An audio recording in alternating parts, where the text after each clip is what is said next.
Go afton. Good day. Okay. So I'm here with Zorozero from Ninjas in Pajamas, and I do one of my reflections interviews with him. And so the place I want to start with you is a question that I actually often ask players who are considered really good now, but then they don't have a career that lasts more than, say, like a year or half a year, which is because it never makes sense to me, which is if these players were around on solo queue or they were in like amateur teams, how could you be so good and yet no one from like a top team like Fnatic or someone was trying to, like no one from Fnatic or SK was like, oh, come and join us, Zorozero. You just had to come up through another team. How could that be? The reason why I didn't get picked up by a pro team before I joined Lemondogs and all that stuff was because I wasn't known. Like, of course, I was high in the solo queue ladder and I was always up there as one of the highest, but like I was not really reconsidered as a good player back then. And then it just happened. I joined Lemondogs and I worked my way past there. When you think back, I mean, it's not that long ago we're talking about. Were you actually a good player? Were you similar level to where you are now? Nah, I don't even think I was close back then, to be honest. I had a weak champion pool and I was not that good mechanically. Like, that's a long time ago and I have improved a lot. So what changes between then and then? Like, you become a pro and suddenly that makes you want to become better mechanically? Surely you were pretty good. Yeah, you become better mechanically, but you just get smarter and you get better in every way, to be honest. So if you were back on solo queue, back before Lemondogs, and you met Soaz, you met Wicked, you met some of these famous players who play top lane, they were just better than you at the time? Yeah, for sure. They were 100% better than me. And like, did you know you could get to their level if you put in practice and stuff? Were you that sort of a person who thought that way? I always know that I can achieve what the hell I want. Like, I just need to really want that thing, and then I can just spend a lot of time on it, and then I can achieve it. So I always had that mentality that if I just take it serious, I could always achieve my goal. When you used to be on solo queue back then, or you were starting out in League of Legends, was it always going to be top lane for you? Were there other positions you played? Like, how did you settle on, like, I'm going to be a top laner? Back in season 1, I actually played AD carry and jungle the most, but then one day I was just like, okay, I want to try one role, and then I just played top lane, and then I wanted to become good at that, and then watching Wicked Irelia stream, and that worked out for me. So when you say you watched Wicked Irelia stream, was he the type of player you wanted to be? Was he just someone who was good? What was the appeal there? Like, what types of players did you look at and you were like, I could be like that sort of a player? I didn't really want to be that kind of player because I didn't really know about the pro scene back then, but I looked up to those guys, you know, and saw them as really good players. So I saw that, like, people always list, okay, Zorozero loves to play like assassins, and they list like the ones who like to play Akali, stuff like that. Yeah. This was like the first era when you were becoming a top laner, when these were like viable, right? Yeah, it was really nice. Like last season, I could play what I want. Like, I could play assassins, I could play AP mid, I could play APs. But now it's like more set what you have to play, but there was a lot of versatility back then. When I looked at the champion pool you used in LCS Summer, when your team had all this success, you played in whole lots of champions. Some players, even like mid laners, some of them maybe only played like 4 champions the whole time. Yeah. You played like 8 or something ridiculous, and all different mixes, matches. Does this mean that you're like most players can only main like 2 or 3 even at the pro level? Are you some super talented guy like a Soaz who can just play anything? I'm not as versatile as Soaz. Like, Soaz can I think he just play a few champions like 1 or twice, and then he just mastered them so fast. But I can do almost the same. Like, I can adjust pretty fast. I just need to play a lot of games, and that's what I do. I just play a lot, and then I adjust to the champion. Like, I can spam a champion several games, like 10 games in a row, and then just learn the champion that way. So even if you have like a few that are your best, and let's ignore like the current meta where there are only like fucking 4 that even get picked, you know. If we were in the old meta where you could have played like 8 different ones, what in general is your like philosophy to how to play? Do you purposely pick the one that you're the best at that's open? Are you purposely going for the counter pick because you play so many? What's like your preferred way? I'd like to say it as a mix of all these. Like, obviously it's one I'm really good at, and then if it's good against the counterpart's picks and works against that, then it's perfect. And then of course it works in the team comp and against the enemy team comp. So it's like a mix of everything that you adjust your pick with. So a lot of the other top lane players from the other patches or other versions, especially someone like Soaz, okay, who could play a lot of champions, they'll actually complain about the current meta and say, okay, in this meta, like I feel really limited. Like, what am I supposed to do if I just play Renekton and he plays like Mundo or something, and I play Rengar, you know, whatever it is, whatever the combo is, they feel like everyone plays them sort of the same way and sort of the similar way, and they make it sound like you can't really do much more to like. It's not like the old days of like where Flame could like win by 100 CS on a person and totally own him playing like Kennen or something. Yeah. So in this sort of meta, are they right? Is it kind of limited as to what you can do on those top lane champions? Right now, yeah, I think it can be sort of limited, but still not. Like, you can still do a lot of stuff as top lane. It's not true that you have 0 game impact. It's not true at all. Like, for example, you can, if you have a losing matchup, you can go even, or you can actually win in CS if you are really good at farming. And that happened in certain situations. And if you are really good at knowing your limits, like you can proxy farm and you can pressure the enemy jungle. The enemy top jungle is so hard. Like, you can have so much game impact that, of course, it's kind of limited with like these 4 set champions that everyone is playing, and it's really hard to kill each other right now. But there's still a lot of other ways that you can have a huge game impact. Okay, so that's actually the way they described it. A game impact's a good way to say it. Okay, they told me, some of these good top laners, that what they complained about is they said, like, really, I'm like taken out of the game. It's like me versus him. I can't kill him. We just both farm for a while. Yeah. Everyone's going to be quite similar, and then maybe at the end of the game I can do something, but otherwise I can't really impact the game. You're saying that's like not necessarily the case. Yeah. Do you think some of these players are just like stuck in that mindset and that they haven't tried the stuff that you're talking about, or they don't understand like the small edges you can get on someone, like out farming them or something? The skills you need to be good at top lane right now, it's basically everything. You need to be good at farming, you need to be really smart about the game, and by being smart about the game, it's about being smart when you can punish and when you can get punished. Like, at certain situations you need to accept that you need to lose these CS and you can't go for these CS, because even if you're not gonna die when you take the CS, you're gonna get chunked and you're gonna potentially gonna get Doven or something else like that. And if you're in the vulnerability to get Doven, you can basically lose the game, and that's only for 1 or 2 creeps that you can lose the game by that. And you need to be smart about when you can proxy and when you can go into the enemy jungle. Because that's a really big point right now, because you can't kill your opponent, but you can proxy and control the enemy jungle. So if you do that properly, you can control the game pretty hard. So when you say that, like, that's another thing. When people describe a position like top lane now, they do it so simplistically that it sounds like there's only like A, B, and C is the options, okay? Yeah. So since they say, even though they're top laners, since you can't kill each other, they almost make it sound like it doesn't matter if he like hits you a bunch of times, like you're still alive, you still have half health or something. Yeah. But the way you're describing it, like, obviously, if you even get a slight advantage there, if you then have to suddenly team fight, you're gonna have a slight advantage there. Yeah. What is the mindset in terms of, like, give me like a couple of matchups where, like, on this matchup, okay, like you were describing there, like you can't afford to get punished on this one, you can't like go for these certain CS. Give me a matchup where like that's a good example of you have to be much more careful farming on this one than another. Like, the general one is you're laning against Renekton and he's a lane bully. Like, that's obvious. Everybody knows that Renekton is a lane bully. And if, let's say you're playing Shivan, and if you're taking too much harass early, then you'll just get Doven. Like, no matter what jungler they have, almost you'll die when they dive. You'll die when they dive you, and there's not much to do about it. But you just have to accept that at certain situations you'll probably go down in CS, but you can win the game by not dying, basically.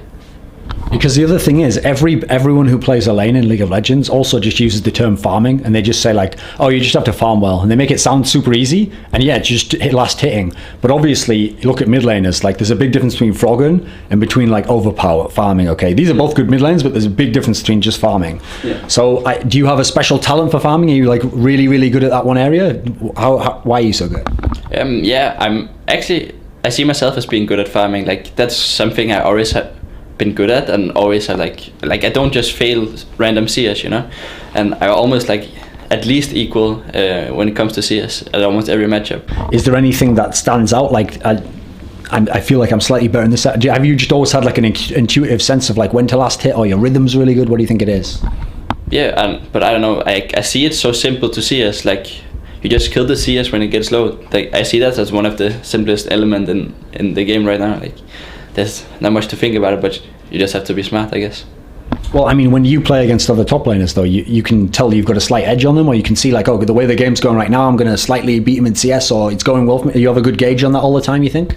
Yeah, like you can always feel that. But I think that's like every lane. Like you can always feel like, okay, right now I'm in a good spot. This guy is doing that, and I'm doing this, and okay, this is working out for me. So who was the hardest top laner that you've played at the moment to farm against? The hardest top lane to farm against, I would say, is Zoaz, because I think Zoaz is one of the most aggressive players. You know, like you always have to mind game. Like let's say he has a skill shot, and when you go for a CS, maybe he'll throw the skill shot at you, or maybe he won't. You have to mind game. Like maybe you run forward to the CS, and then he throws the skill shot and you run back and whatever. Like, but I think against Zoaz, because he is a mechanically really gifted player, like he's the guy who does that and controls the CS. I want to talk about a couple of the European top laners. So since you've played them, you can give me like your perspective on them. Yeah. So if we talk about Zoaz, the cliche of Zoaz is like, oh, he's just the best. He can play any champion he wants. You kind of described this before. Is it really true? Like if we gave him like a week and any champion that was viable, he could really just be good enough to play one matchup on it? Yeah, I think he's that guy who just picks it up and learns the elements of the champion. Like I think that's one of his really strong, really strong skills, that he just picked them up. Are there any that he's played top lane where he's played them before, where you were like, I didn't even think it was possible to play that top lane, or he just like did particularly well in a matchup that shouldn't work? Can you think of an example? I can't really come with an example. Yeah, actually, he was the first guy I've seen play LeBlanc top, and it's actually really good. Like if that was played last season, it would be really, really viable. But sadly, this season is a bit different. Another thing people do when they're talking about the top lanes, this applies to Zoaz, is because they imply you can only play these 3 or 4 top lanes, they have to be the super tanks. Yeah. They make it seem like if someone like Zoaz decides he's not going to play one of those, and he'll even admit he sometimes does it because he doesn't want to play a tank and he wants to like have more game impact or whatever reasoning. Yeah. They'll make it sound like that's like a mistake, like he's being too stubborn, like he should just play the super tank like everyone else does, and if he does it and then they lose the game, they're going to blame it on him. Okay, is there more stuff viable top than people think of? Is it like certain situations in which something else is viable, like for example, I've seen Flame play like Nidalee top or Riven top. Can you really still do this? I think for sure you can still do this, but the thing is, right, people played the super tanks are one of the reasons that they play like these really tanky guys. The last few weeks of LCS, for example, it's because of the defense masteries. Like you remember, they changed the masteries, and the defense masteries was just so super strong. There was 3 points in defense mastery called preservation, where you like regent every 3rd second, or I don't know how exactly it is, and it was just too much. Like it gave so much. It gave such a huge that if you actually didn't go if you didn't go tank in the top lane, like you wouldn't get those points, and they have so much game impact. I don't know, somehow. So in that case, okay, so we kind of got this just on a question before. Okay, we didn't quite get into it though. When I was trying to get to figure out how you see yourself, like do you see yourself as the best top laner in Europe or whatever? Well, let me put it this way. If everyone has to play all these super tanks and every other top laner is telling me like it's all kind of the same, like I have no impact on the game, and in theory you could play other stuff that might be more mechanically demanding, like Riven or something, but you only play the super tanks pretty much and you do really, really well. Is there a reason why you don't try going for the more mechanically dominant champions? You're just fine on every super tank, you don't care? The reason why I play it is because I see them as they have the most game impact. Like I don't see, as for example, if you pick like an AP top lane, I don't see them having more game impact. But maybe I'm wrong, like maybe my mentality is wrong, but that's just how I feel. I feel like these tanks, they can have game impact. I don't only want to call them tanks. Like you do a lot of damage as well. Like I don't know, you can control the game pretty hard. Since every other role complains about tanks or people being too, even the AD complains about the support being too tanky now. Yeah. So obviously they've buffed some of the masteries, etc., and so you can get more tanky in general and get the items. Does that mean that the damage element of the game to counteract tankiness is out of whack? Is it out of proportion at all? Should damage be boosted a bit, or should tankiness be nerfed? What do you think? Like as a top laner, I don't feel it's out of what do you call it? Proportion. Proportion, yeah. But obviously when you can, like for example, I talk with Taps, like my old teammate, like he's always like crying about, oh, I can't do anything, rah, rah, rah. But as a top laner, I don't feel it's out of proportion, because if you look at the last seasons, like some other seasons, like AD carries, like they just solo carried the games. Like there's nothing to do if they get strong, for example, and the same with AD carries. But right now, I don't think it's out of proportion. Like I think almost as it should. Maybe it's a bit, but maybe we're a bit too strong because we have so much damage as well. But I think it's fine. So when we were talking before and you said you can still have a lot of impact on the game, you can even do a lot of damage still. The old like season 2 top laners, some of those were players who were like the star player of the whole team. So like Reaper or Magnum or something. Even though they were top laners, they were the carry basically. Yeah. And now the way these top laners talk to me, it sounds like they talk as though like, oh, I just have to go even. That's like my only job. But you're saying you can have a lot of impact. Do you really think of yourself as, are you like a carry on NiP? Can you carry the whole game? I don't think, like, of course I can't solo carry the game, but I feel like I can have a lot of impact on the game. But I honestly think that every role have almost equal amount of impact in the game right now. I don't feel like you can't say that one role can solo carry the game or can solo lose the game. Maybe if you want to say it, a role that has a lot of impact or the most, it should be the jungler. Like the jungler controls the pace of the game and he controls everything that happens on the map. Okay, so I have an example for you then. This isn't like a trick that I've set it up like this, but okay, so you're saying you can have a lot of impact on the game, like it's not a problem that you play these super tanks. Yeah. So when I watched your promotion series against KMT, like I was watching it and I was talking with some pro players, like asking like, what do you think went wrong here and stuff? And even if someone criticized like another player in the team or the strategy wasn't right, no one said like Zorozero played badly top. And when I watched, it looked like you were doing fine, but then you would get to the end of the game and it was like there was nothing you could do at that point. Like, am I missing something? Like, how did you get neutralized in that series? When it looked like you didn't really do anything wrong personally, you know? That series was a huge mess. Like, I didn't do anything wrong, but I didn't really do anything right either. Like, I played well in my lane, but that's all. Like I didn't have a huge game impact as we talked about earlier. But the problem those games were like we were so static the entire game, and we played so wrong those series. And Rocket or KMT, they played well. In the old season 2 meta for the top lane, it was always everyone always talked about like 1v1ing, like I'm trying to snowball the willing and kill him over and over and over with different champions obviously. And so then if they couldn't do that, then they always just talked about like, oh, I got like Dove, like they camped me top lane or whatever. Yeah. How good are you at playing against like jungle pressure? Is that like a speciality of yours? Yeah, I feel like I have pretty good at playing against jungle pressure because I always feel like, or that's maybe because the teammates I play with, but I always feel like we know where the jungler is. Like I can always play adjusting to where the jungler is, and that's almost how it works. Unless if they do like a super sneaky gank and I get surprised by it, but in general, yeah, because we have so much control of the jungler. So when you were playing in the last split, the summer split, and some of these champions I had on my list, they're like way more squishy or they're just like damage based. Yeah. When you were playing these champions, and in theory, if the jungler comes and ganks you like 2v1, it's going to be very hard. Yeah. You rarely seem to get owned in that sense. So what was the synergy like with Dexter? Because most people only think of Dexter and Nukeduck. They think of those two like working together, and then you were just up here. How did it work? Like how often did he have to come top? What was the approach that the two of you had?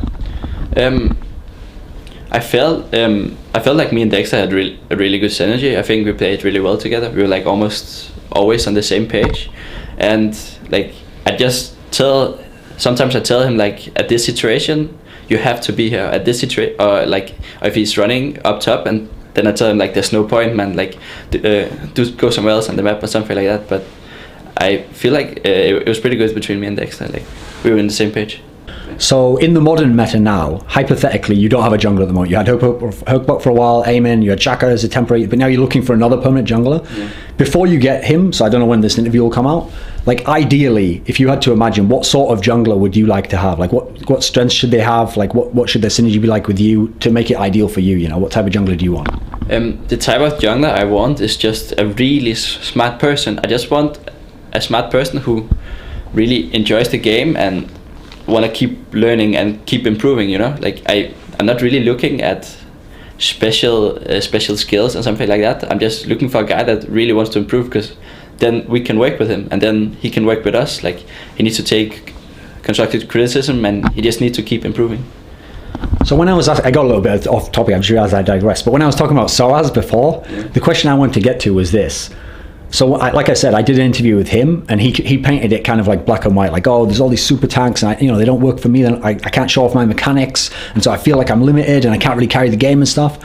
But the way you're describing it here, it sounds like there's a bit more subtlety. And okay, you can't like snowball your lane and you get like 10 kills, but there's a way to impact the game. So if I could take like your brain out, and I could like get you to telepathically communicate with Soaz, so he doesn't know you're talking to him, but you're like a voice in his head. Yeah. We could tell Soaz like the little things he could do, and with his skills, he could like dominate top lane, right? I think Soaz know everything I do, but I just think he just really want to be the guy who carries, you know. He really want to be the guy who like kills his top lane, roam around. And that's what he's good at as well. That's what we saw the last seasons, and that's what we saw every other season. Like he has a lot of impact around on the map, but I can't really tell him anything. Like I don't know what to tell him. Okay. So one of the most controversial names right now is Wicked, obviously, because people remember a time that they used to call him the best, and now he gets a lot of criticism. Like, how would you describe Wicked at the moment? Because you must know him pretty well from like playing against him a lot, etc. I think Wicked is really solid, and I don't think he deserves all the criticism he's getting. I don't know exactly how much criticism he's getting, but I don't think he deserves it. Because right now I think like almost Ariel's top laner is pretty equal, almost. Like I feel like you can't really call some of them out, to be honest. So I don't know. One of the things I wanted, since you've played him a lot and you're Danish as well, maybe you can give me some insight into this. Even when I've interviewed Wicked, I always ask him about his champion pool, okay? And he always says, like, I'm practicing the new ones, like, I'm going to learn them all, like, don't worry. Yeah. But then he always complains, like, you know, and if Aurelia just came back into the viability, then it'd be, and I'm like, come on, it can't be one champion, like, for 4 years, dude. Like, you have to have a good, solid pool. Yeah. Is he a guy who, when you think of all the top lane, is he a bit stubborn in the ones he picks up? Like, could he be good at some of these other ones he just doesn't try? I'm not quite sure, like, but yeah, I think he's pretty stubborn. He's when it comes to pick, but I think he always also wanna learn new champions. But he has this pretty stubborn mentality. Yeah, I think you're right. Going back to the Aurelia and going back to the Malphite and stuff. But I think there's he's looking for new champions as well. One of the players who I really want to ask you about, because he always goes like under the radar, is actually Kevin from Millennium. Yeah. So at the moment when this interview's done, Millennium is doing terribly. Like they're like bottom of the table pretty much, and they've lost all these games. But when I watched some of his games, he actually wasn't doing bad. He was doing pretty all right at top lane. I think statistically he might be the best top laner or whatever in LCS. Yeah. And in SK, he was one of those guys who always kind of got overlooked. People didn't notice. But when I watched some games to do like research for articles, like I've seen games against like CLG EU and stuff where he was like dominating in top lane. What do you think of Kevin? Like, what are his strengths? How does he compare to the others? Doesn't have to be just in this meta, just in general, from what you think. When you mention Kevin, like everyone is always like mentioning the consistency. Like you heard that with Kevin a lot of times, like in the same sentence, and I think that is one of the strengths. But and I think he's a really strong laner as well. I think he's never doing that bad in lane, and then the consistency and him being really solid is his strength. When you say, right, since you're good, you try to like almost downplay it as like, oh, all I do is I just like farm and then like a proxy farm every now and then, you know, and I have impact on the game. It makes it sound like so easy. Like I could just go in the game now and do all that versus LCS pros. Yeah. But there's obviously like some experience level that you have to make it easy. So when you say like just proxy farm, if it was that easy, wouldn't proxy farm all the time and get all that extra farm? Doesn't that like leave you open to getting ganked by the jungler? Don't you have to have some special talent for it? But it's not really special talent. You just have to have a good game sense, and you have to be smart. Like you can't just randomly go in between the towers, and then you'll just at some point you'll just die. And when the enemy junglers is like laughing at you, but you just have to be smart and have a good game sense, and then you can do what you think is the right decision, and then you can go proxy. Okay, so let me take that example there. So you told me before Lemondogs you weren't very good, you were just okay, and then you got really good when you got into Lemondogs, you became pro. So how did you develop this game sense? You just watched lots of games, you thought like how was the process? Did you develop it really fast? Was it slow? What do you think changed? I think I developed it pretty fast, but it's just a part of being pro. Like this is what I have been doing for I don't know how many months, and this is almost the only thing I've been doing.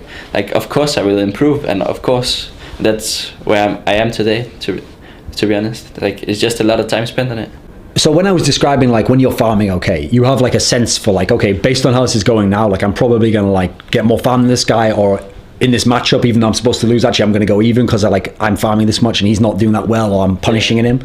There must be a sense like that where when you play someone who's really good, they like there's more resistance from them, or their timing's always really good on when they come in and come out, and you're trying to do something, but he just always gets out. Is there someone who's like more tricky like that?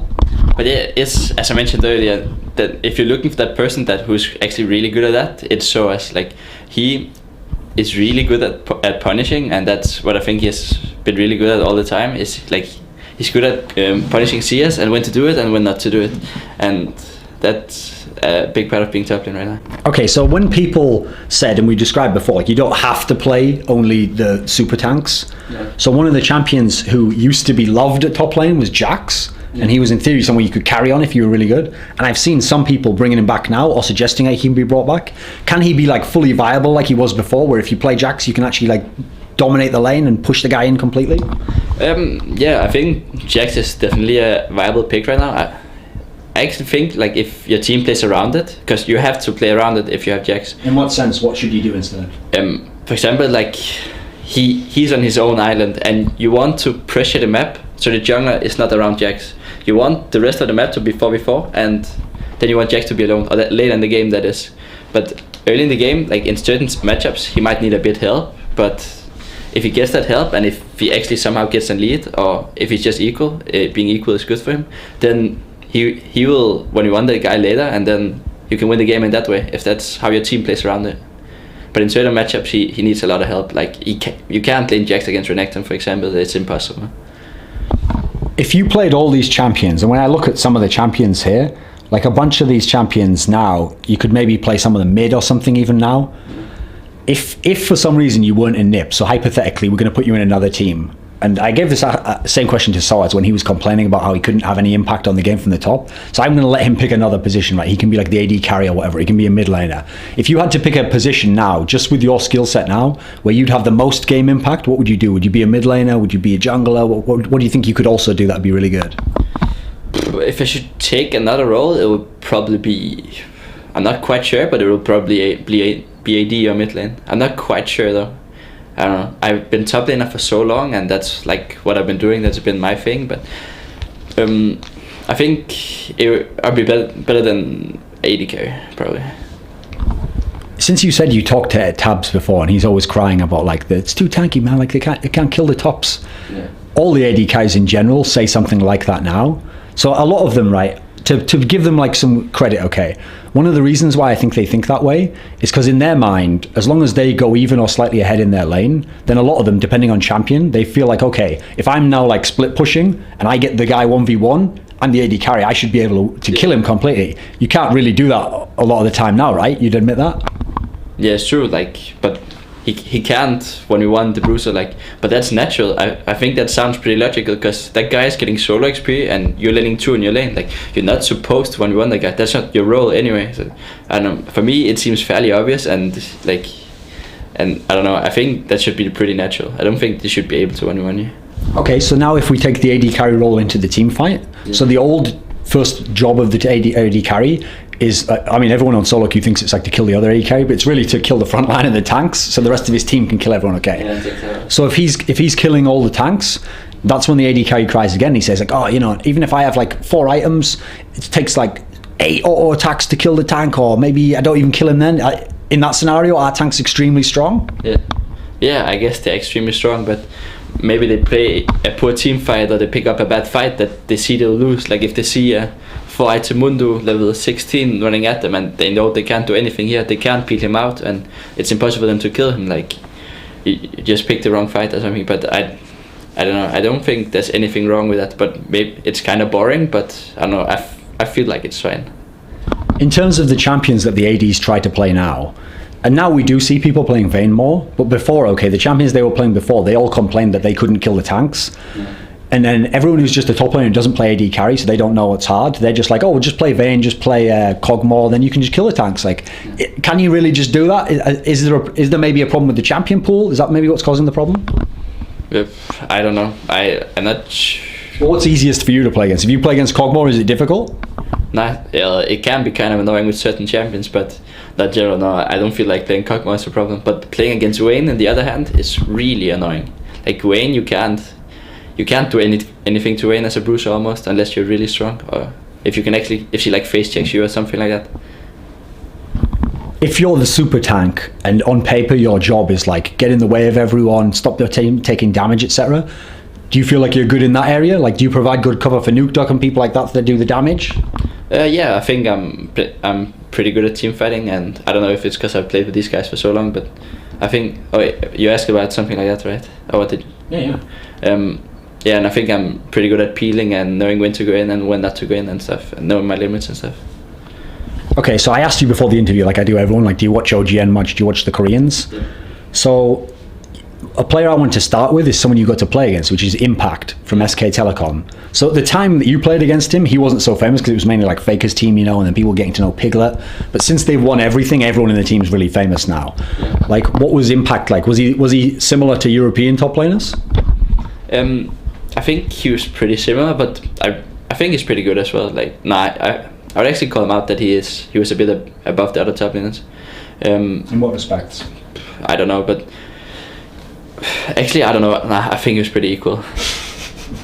Nah. Okay.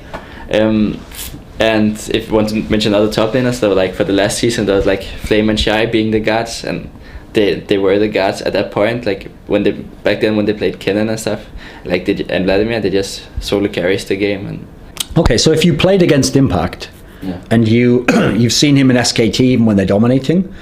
So one of the problems, this is a debate that fans have at the moment. There's a certain type of fan where if a team is winning everything, and I remember even seeing this when like Moscow 5 was winning everything, they will think to themselves, whoever plays the position for them must be one of the absolute best.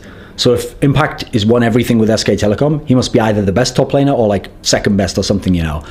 But Flame hasn't won anything in quite a while. He won WCG and that's about it. He hasn't won OGN ever. And it's been a long time since his team made the final or anything, you know. Yeah. But on paper, if you just look at his individual skills, he still looks really amazing, you know. If you had to pick between the two, who is better, Flame or Impact, and why? I'm for sure I'll call out Flame. But I don't know how it is right now. But back then when, I don't know, in last season or in the start of I don't know exactly when it was, but Flame, he was just, I don't know, he was having so much game impact and he was playing so perfect, and he also made flashy plays, and I don't know, he just played really well. And the same with Shy, like back then when you saw at All Stars and stuff. Because the thing people always used to say about Flame was that he was like one of the few top laners who always was ahead in CS. Yeah. Like, are these, when we think of the best Korean top laners, do you think like the absolute best ones are like a level above in the same way that at some other roles people would say that? Do you think like there's not that much difference now in this meta? What do you think? I don't think that the Koreans solo laners is that much above the rest of the world, but I think it's pretty even as it stands right now. If you see even the top from the top. Okay, so if I give you a comparison then to give you, Yeah. if I talk to Nukeduck and ask him about any other mid laner, he'll either tell me like, yeah, I'd do pretty well versus him, or like, I'm better than him, okay. Yeah. But if I ask him about Faker, even Nukeduck will be like, nah, Faker's way better than me, dude. Yeah. So if even he would be like, okay, that mid laner is way better than me, there's no, like if you play against Flame, you really feel like, oh, I'd do okay, like he's not a level above you, or you don't think of him that way? I thought back when Flame was at his highest point, he was like by far, he was like better than everyone. But as it stands right now, I haven't seen any games by him in some time, and how I see my level and myself right now, I think I can do pretty good or pretty even with him. Okay, what about the OMG top laner, like Going or whatever the fuck his name was, like that guy? What did you think of him? I think Going is pretty good as well. He plays a pretty good Renekton. Similar to Europeans? I mean, is everyone's Renekton similar? Is anyone really good in one area or not at all? Actually, when different people play Renekton, it's really different. Like, okay, in what way? I don't know exactly when it's different, but some Renekton, I don't know, they can just win the lane so hard that it's incredible, and you will actually get the Omen 1v1 at some point. Like if they punish you really well for creeps or something like that. Okay.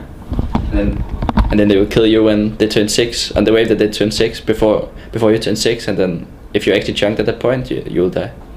So when we were talking about like whether there's limitations to the top lane like, with these champions at the moment, and you were saying like, okay, some of the champions you played before were maybe like mechanically more demanding. Is the top lane at the moment varied enough in terms of item choice? Does everyone tend to go with similar sort of items and you always get this one at this time and this spike? Is there a lot of variety at top lane? There's not that much of a variety, to be honest, because we play the tanks and you go to usual, you go like Sunfires and Visage and Randoms and stuff. There's not that much of variety, but I think it's fine. I don't think there needs to be a variety, but you can't have that much items in the game. That's how I see it. I think it's fine. When the off season was happening and there was this super team being built, okay, and it was going to be like Frog and it wasn't going to be Wicked at the time, it was going to be JWoww. Yeah. Most people have barely seen JWoww play. They saw him play a bit in the amateur scene, and now maybe they saw him in that like shit Ocelot team. So people wondered, because of this hype, like Froggen even said in his vlog something like, wow, he could be like the best top laner in all of Europe, but he's not in LCS at the moment. I did an interview with Edward, and Edward told me the same thing, like, oh, I would have actually played in Alliance if the JWoww guy had stayed. Like, I didn't want to play with Wicked, but I'd play with JWoww. If you must have played against him in solo queue, like, were they overhyping him? What do you think of him as a general player? I don't know if overhyping or, but me personally, yeah, I think JWoww is a good player. Like, I think JWoww is a good top laner. I think he's up there. But as mentioned earlier, like, it's hard to like set who's the best top laner, because it's like you have to look at the small things and again the consistency and stuff like that. So, but I think definitely he's up there. I think JWoww is a good player. Okay, so if it's hard to know who's the best at the top lane, Yeah. is at every other position, can't you look and go like, these guys are better, like here's rank 1, 2, 3, 4, 5. In top lane, it's just like there's just 8 guys in LCS, and you're like, oh, I guess they're all good. Yeah, that's almost how I see it. Like they're all good. Okay, so then if tomorrow I'm going to put you against like Rockat, and then tomorrow and the day after that I'm going to put you against Fnatic, and then I'm going to put you against Gambit the day after that. You if they're all the same, then I guess, do you really have to think about like that specific one player and how he'll play? Do you just play the matchup? Do you just play it as though you don't even know who the opponent is? Like, oh, he's Renekton, I'm Shyvana. Is that really how you think of it? Not necessarily, because of course people are different. Like, it's different of playing against let's come with examples. It's different playing against Mima than it is from playing against Wicked, for example. Like, it's different players, and like if you look at systems or like rhythms of the usual player, like you know when if you scrim them enough and if you play the player enough, like you know when he wants to do that and when he's looking for all in, or when how aggressive he is at certain points and stuff like that. So of course it's not it's different from player to player, but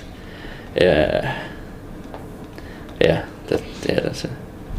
When you're gonna, if you know in advance, like a week before, I'm gonna play this one team with this one top laner, are you someone who actually will like scout that guy and come up with a plan of how you want to play the game and what you want to do? Do you just react in the game itself? What's your approach? I react in the game myself. I don't really look at, like, for example, look at bots earlier and look, okay, what does he do there? I don't do that.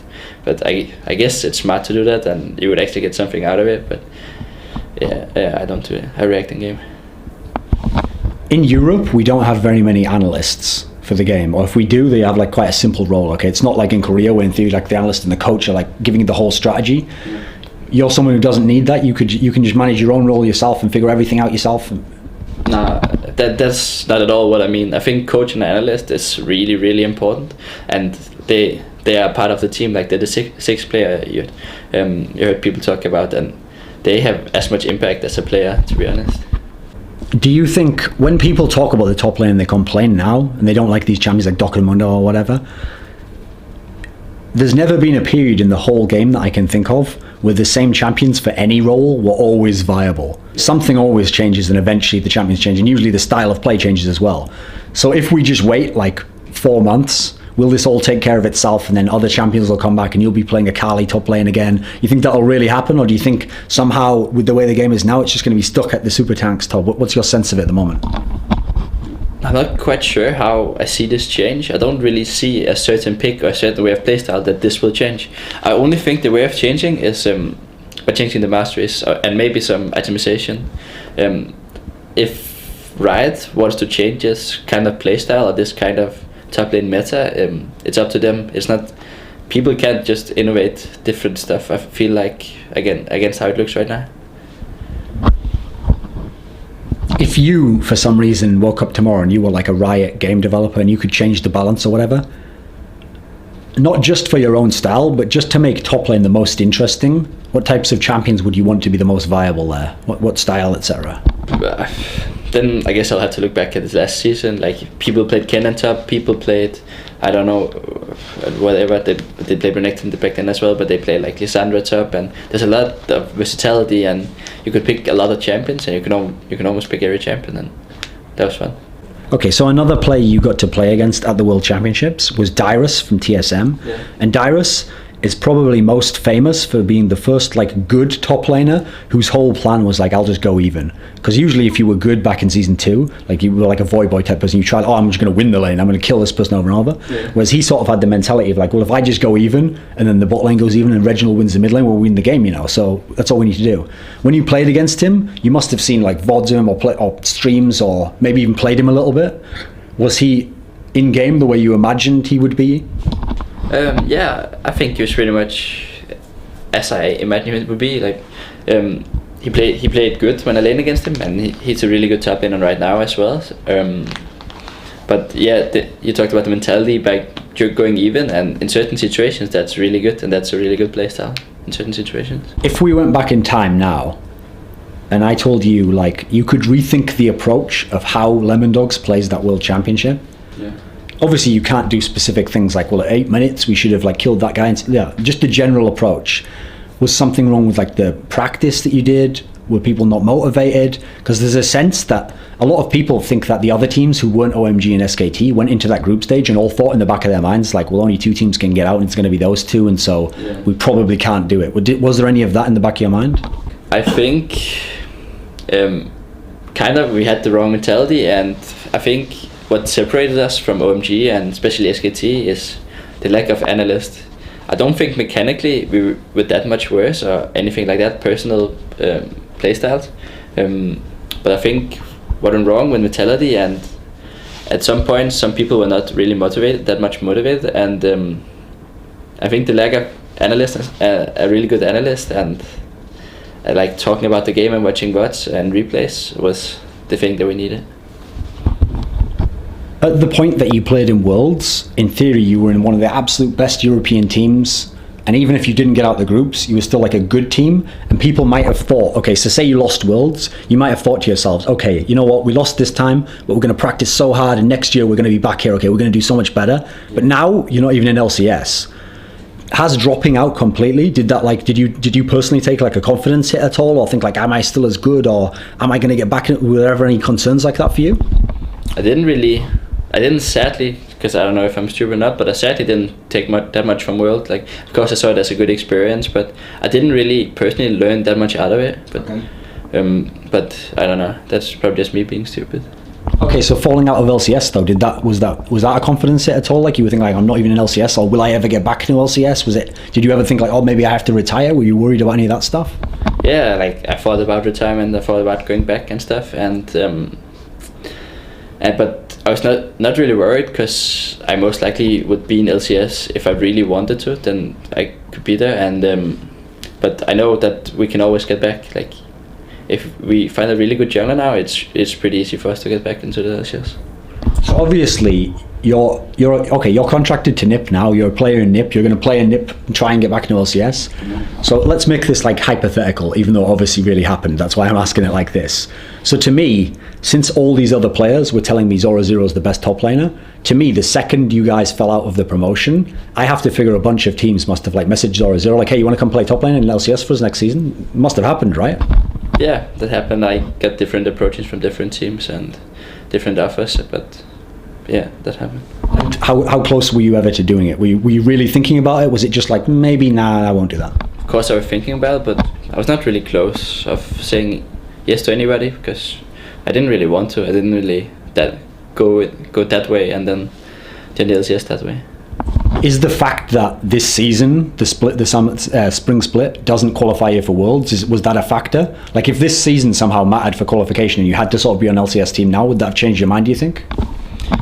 Yeah, I guess that might have changed my mind, because being Worlds is a big part of everything, but I'm not quite sure. Like, of course I can think about the situation, but I'm not quite sure what I would do in the certain situation. Usually when you talk to people who are the best, okay, they have like, they'll tell you they're the best. They'll be like, I'm the best, like I train the hardest, like I outwork that guy, I'm better than him. Like when I play him, I'm going to beat him. And you know, even if I lost now, like I'll come back better next time and I'll win next time.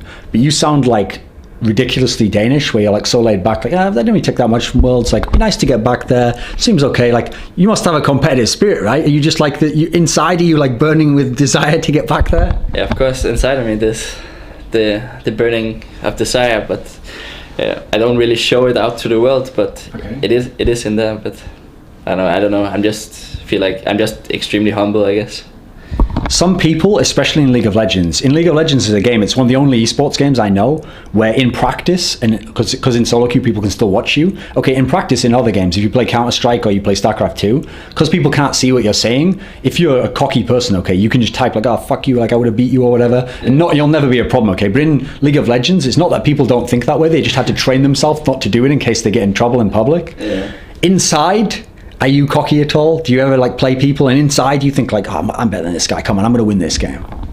Well, yeah, I guess if you're playing a LCS game or something and you see what's happening in the game, like of course like you're cocky and you see like you're winning lane and you're telling a team, and yeah, I guess of course there's some cockiness in there.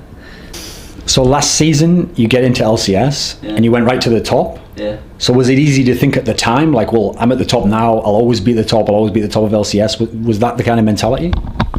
No, never really the mentality I had. I knew that it was, if you want to be at the top, it was always require hard work, but I think we could be at the top if just about hard work.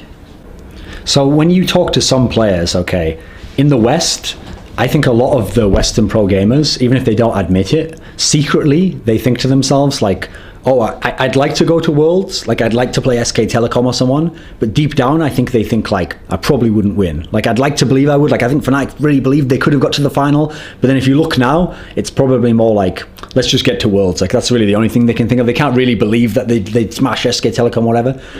If you really think like a year from now, you really could you be the best top player in the world if everything went right in your practice and everything the way you're planning? Could it really happen? Yeah, I think it could happen if with the right mentality and with the right amount of work and with the right spirit in the team and analyst and everything put up together. I think it's definitely possible. When you said that you didn't think the Korean teams, the best ones at least, are better than the best Western teams, like mechanically at least, it's just like analysis and coaching and stuff. If you had to predict now, next World Championship, there will be a Western team, so North America or Europe, in the final. You think so? I would like to say I think so, and if the Europeans and the Americans change their mindset regarding everything that's regarding coach and regarding lifestyle and analyst and stuff like that, I see it as being possible, because I think that's what separates American EU and Koreans right now. Okay, so you say that, okay, if like that changed, then it'd be okay. So I got to ask you then, would the players really go along with it? Like we'll do a hypothetical, okay, I'm the coach of NiP today, and so I've heard what you said and I agree, you know, we need to change to like sort of more of like a Korean style, or we need to put some structure in, okay. So from now on, 6 days a week, I want you and Nuke Duck, 9 it's when you're going to wake up, you're going to have this breakfast that I'm going to tell you to eat, you're going to have your solo queue, you're going to have your scrim, practice it, and then like at 10 at night, you can have 2 hours to do whatever you want, and then you wake up again 9 a.m. the next morning. Would you guys really do that? If I said you could win Worlds doing it, you wouldn't, would you? Personally, I have the discipline myself to do it. I would love to do it. I don't know. The person, how I am, I would have completely fine with that. Okay. Like I like the school system, how it works. Like you have to be there at that point, you have to be there at that point, and do it like that. But in the other regard, my teammate Nuke, that would not be something that's possible. Okay. Do you think in general, like, is there an approach between the two that we can do that would work for Westerners? Because I agree, like, that's the reason why it's funny to me, because I know lots of Western gamers. I could list some, obviously, who they would never get up before like 12 in the day, and then they would only eat what they want to eat at what time. Yeah. Like, is there an approach between the two that would actually work, you think? Yeah, I think for sure. Like, you just have to be like that, something that's a bit strict, but that works for both parts, you know. Like, but it's possible. I think so. When I ask you, like, can a Western team be the absolute top like that? And you were saying, like, the LCS this season and last season in Europe wasn't that strong. It feels like in Europe we have a weird situation where there aren't really super teams. Like, people thought, okay, that, like, Alliance was a super team, Fnatic were a super team, because every position looks amazing, okay, but actually Fnatic's losing all the time now. The only team which is maybe, like, always good is Gambit somehow, and even they're not, like, an absolute super team where everyone's a beast. in Europe, is the talent too spread out among all the teams? Like if I gave you the choice to make the teams, not actually do it now, but hypothetically, you can take all the talent and you can put like the jungler with the mid with the whoever and make like 3 really good teams out of all the best in Europe. Would they be like Korean level? I think, as talked about earlier, with the right mentality and the right structure and everything, I think that's definitely possible, yeah. Because there is really good individual players around there. Because one of the reasons that's always seemed strange to me is that everyone always says, okay, Europe is just about having a good mid laner, okay? Every team has the good mid laner, and then you have like, okay, you have a good jungler, but he has a good AD carrying, and we have a good top laner, but you have a good support. Do teams really just focus on the mid lane like that when they build the team, do you think? Does it just happen by accident? Why do you think that is? That's just by accident, I think. Like, I don't think that's intended when you created the team, because a lot of the teams like need long back, and that just will apparent to happen. Is that still the case? Is the mid lane like still the important part of the game in League of Legends? Or was that changed since last season? The mid lane definitely has a huge, if we talk about impact, a huge impact on the game. But as I mentioned earlier, I feel like every role has almost the same amount of impact on the game. Okay. When people look at your team playing in Challenger League, okay, now they'll give credit to like Cloud9 Europe because they've got a lot of hype and they beat you in the first of the Challenger series, so people will say they're good, okay. But a lot of the other teams, people are going to say like these teams aren't LCS quality, okay. And they think even in the promotions they won't get in. So they think you'll get in, they think Cloud9 will get in, but the other teams, they think, oh, that's easy. Yeah. Realistically, how close are the other teams to actual real LCS level? Like how many of them would actually get in and play well versus like, you know, like Gambit or someone? The other challenger teams is pretty far from that level, in my opinion. That the thing is, like, they don't get that much time into the game, and I think they don't really look to that right now in the state of life. But maybe when we see the qualifier coming, and maybe some teams will take it more serious, and maybe we'll see some talent up there. Okay, so when I asked you before about top laners, and you were kind of telling me for some of them, like they play similar, or there's not that much that I can say that's different, there must be something different about Darien, right? Yeah, playing against Darien is a lot of fun in some situations, especially scrimming, because some games he can do really well, and other games he maybe he make one mistake or he get ganked once or something, and then the scrim is just over for him and he dies once or twice, or maybe 4 or 5 times. When you play Darien, does his play make sense? Because when I'm trying to watch it as like a spectator and I'm trying to think, like, is he doing the correct move? Sometimes he's winning and it's like, I don't understand. That doesn't seem like he's doing the right thing. Like he's being way too aggressive there. And like if there was a jungler there, he'd just be dead instantly. Is he actually that good? What's he like in that sense? I don't know if he's mind gaming or he's just unreliable. Like regarding what to do in certain situations. Like some points I'm like telling my team and TeamSpeak or something that, okay, the jungler is here, the way this guy is playing, the jungler is here, but what do I know? He's just completely mind gaming me. Yeah. And so it's hard to tell if he's actually really doing that on purpose or he just decides like, I'm just going to keep doing that. Yeah, most likely. Okay. And do other people have any of that sense about them, or is he unique in that sense? What do you think? I don't think he's unique in that sense. That's a part of the lane as well. Like regarding the mind games and stuff, like especially mind gaming if the jungler is there, if the jungler is not there, but that's on other lanes as well. Like you can just bait it really hard. So as a last question, I hope you're going to give me some real names for this. So when these aliens come to Earth and kill everyone else in NiP, this time, since we all know like you can't accurately judge yourself, they're going to kill you as well, but you're still alive in the spirit world or something, and so they're going to ask you to make a NiP team with all the NiP members now, but I guess since you don't have a jungler, we can leave the jungler out, okay. Just give me a player who's like each member of your team. What other players in League of Legends are like Nukeduck, or like Mithy, or like Freeze, or like Zorozero? Who's like them in the scene? Okay, if I should create a team that is like my teammates, and I can take from any region or anything, I would probably take, as AD carry, I would probably take like Reckless, and then as support, Yellow Star, and then as mid lane to make Nuke happy, I would take Faker, and as a top lane I would take the guy who's getting a lot of hype, and I think he deserves the hype in Korea, Marin, who's playing on the SKT's second team. He's a really good top laner, and as a jungler, because we don't have a jungler right now, I can't really say. Okay. So I actually have another question just before we finish. It goes like this. So I need to get your take on this. Okay, so you must know Bjergsen decently well from when he was in LCS. He's Danish, etc. He must have played on solo queue a lot. Yeah. there's a comment people always make on Reddit now that there must be some truth to, okay, and it goes like this: when Bjergsen was in Europe, he was a good mid. No, he was one of the best European mids. Yeah. When Bjergsen is in NA, he's one of the best mids in the world. Yeah. And the kind of point they're obviously making there is that Bjergsen didn't change that much in like the 1 month that he went from Europe to America. It's more like America in certain Mays, like maybe mid lane, isn't as good. From seeing Bjergsen in LCS EU and now in LCS NA, is there truth to this? Do you think the European NA scene's a little bit weaker in any way than the European scene? As it stands right now, I think that the top teams in NA is actually better than the teams in EU. All of them?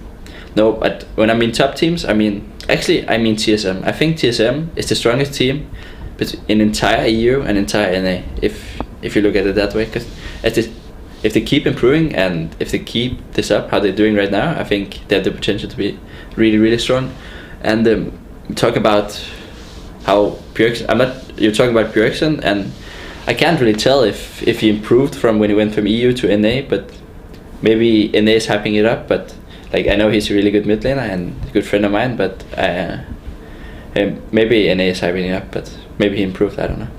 Okay, well then let me ask this: if during the off season, for some reason NiP had said, you know what, we didn't get into LCS, so we're actually going to break the team up. Everyone can go wherever they want. They're free from their contract, and then CLG calls up Zorozero, they say, hey, listen, we're going to pay you $10 million to play top lane for us.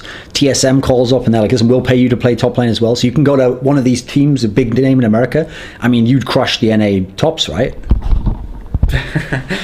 Yeah, I'm not sure I would crush the NA top. Like, I haven't played any of them in a long time, but I think I would do well against them. Okay. Do you have anyone you want to thank or say hello to at the end of this interview? I'd like to make a shout out to all our sponsors, Telia, BenQ, Steel Series and Gunners, and thank them for what they're doing and supporting us. Mange tak. Selv tak.